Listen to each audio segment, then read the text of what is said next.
Proyekto Helmo.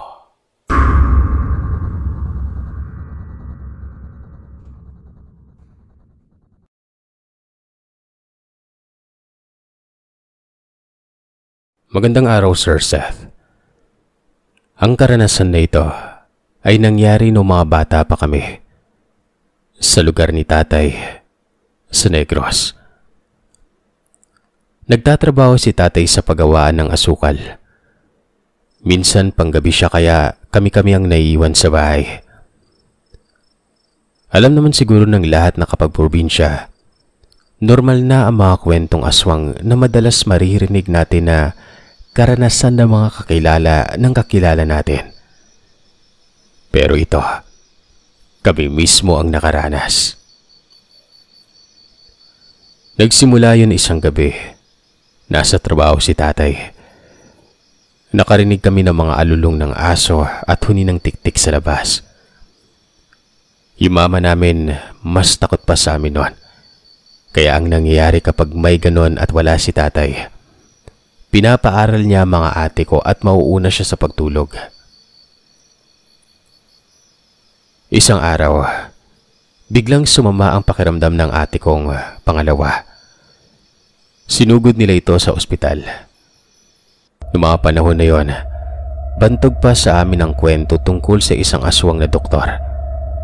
Doon mismo sa kung saan dinala si ate. Maraming pasyente ang bigla na lamang namamatay ng hindi maluba. Kadalasan mga kabataan. Butas ang tiyan ng mga ito na akala mo operado. May mga tahi. Hindi pa uso sa mga kaanak noon ang investigasyon o autopsy. Wala ding naglalakas loob na mag-report, kaya parang haka-haka na lamang ang lahat noon.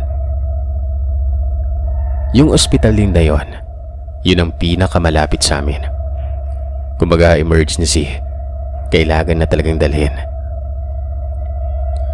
Ang mahigpit lamang nabilin ni Lolo sa mga magulang ko. Huwag iwawala sa paningin nila si ate. Huwag na huwag makalingat ng hindi ito kasama. Mahirap na. Baka imbis na gumaling, lalong mapahamak. Isang gabing nagbabantay si mama kay ate. Biglang nagkagulo sa ospital. May mga nakakita kasi ng isang malaking pusa na palakad-lakad sa pubungan ng ospital noon. Normal lang naman sa pusa yun, di ba? Kaso, bukod sa laki nito, meron pa itong kung ano sa ulo na para bang sombrero na makikita mong sinusuot din ng mga nagtatrabaho sa ospital na yon. Sa takot ni mama ay kinarga niya si ate magdamag. Hindi lamang ito isang beses nangyari. Halos gabi-gabi may nakakakita sa pusang ito sa may bubungan. Napansin din nila mama na hindi gumagaling si ate.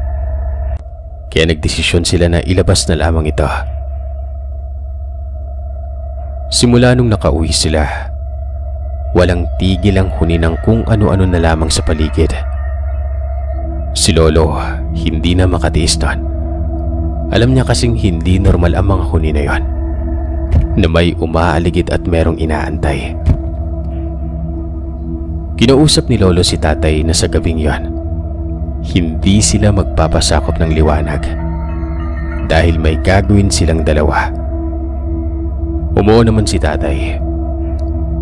Ang ibig sabihin ng huwag magpapasakop sa liwanag, dapat ay wala sila sa lugar nila kapag kapadilim na. Hihintay nilang magsibukasan ng mga ilaw o lampara bago sila bumalik. Ito ang ritual para hindi sila mabiktima ng mga aswang na merong tagabulag. Kumbaga, hindi sila mabubulag ng mga yon at makikita nila ito ng maliwanag. Pagdating ng gabi, pinapwesto ni Lolo si tatay sa pintuan. Ang bili nito, kahit anong makita niya sa tapat niya, mapaaso man o pusa, basta hindi pamilyar sa kanya at tingin niya ay kakaiba, Itakin na niya ito. Hindi alam ni Lolo noon na maski si tatay pala natatakot na rin. Hating gabi, si Lolo nakapwesto sa likod ng bahay. Si tatay sa pwesto kung saan binilin sa kanya ni Lolo. Hanggang sa makita ni tatay ang isang malaking pusa noon, kulay itim, naglalakad sa pader ng bahay. Imbis na itakin gaya ng sabi ni Lolo, kumaripas ito ng takbo at dumiretso sa higaan kung nasaan si ate. Nagtalukbong ito ng kumot. Kaya naman takang-taka si Lolo gawa ng parang ang tahimik ni tatay. Walang kaboses-boses ito. Nung punta niya nga ito, wala doon sa pwesto niya. At nang makitang nagtalukbong lamang ito ng kumot ay nagalit si Lolo noon.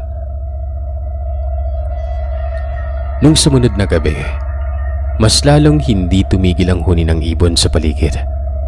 Paikot-ikot sa bahay. Nagsiga sila sa labas. Goma at asin ang nilagay nito. Pero yung huni, yung tipong nangaasar pa. Parang kinikiliti lang.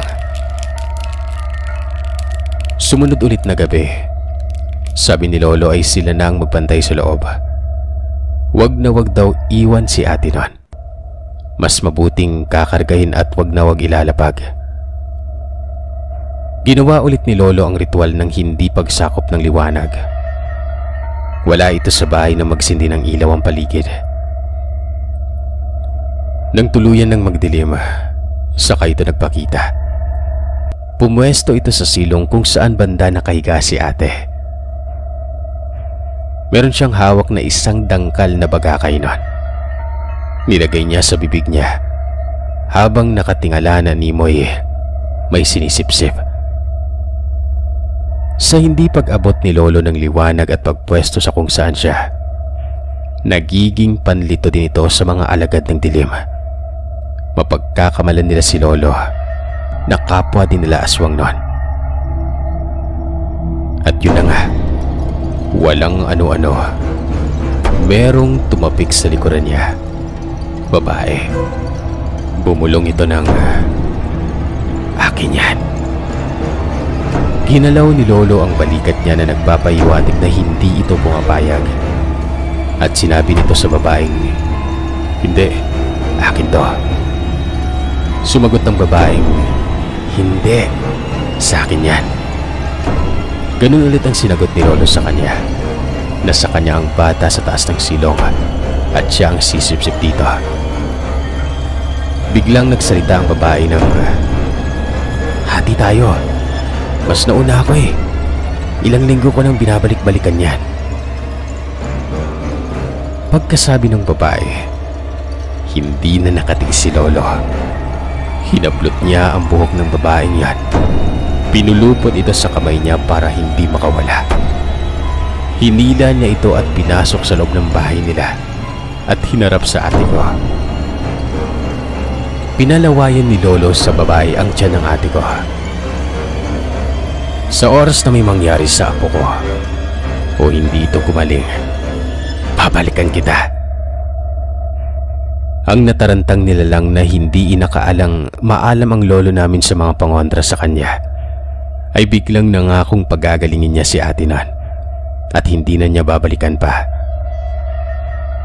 Gumaling ang ate ko matapos nun. Pinauwi na rin muna kami sa Iloilo. Simula nun ay wala na rin kaming balita sa babae at yung natira naming kamag-anak sa Negros, iniwasan na ang ospital na yon.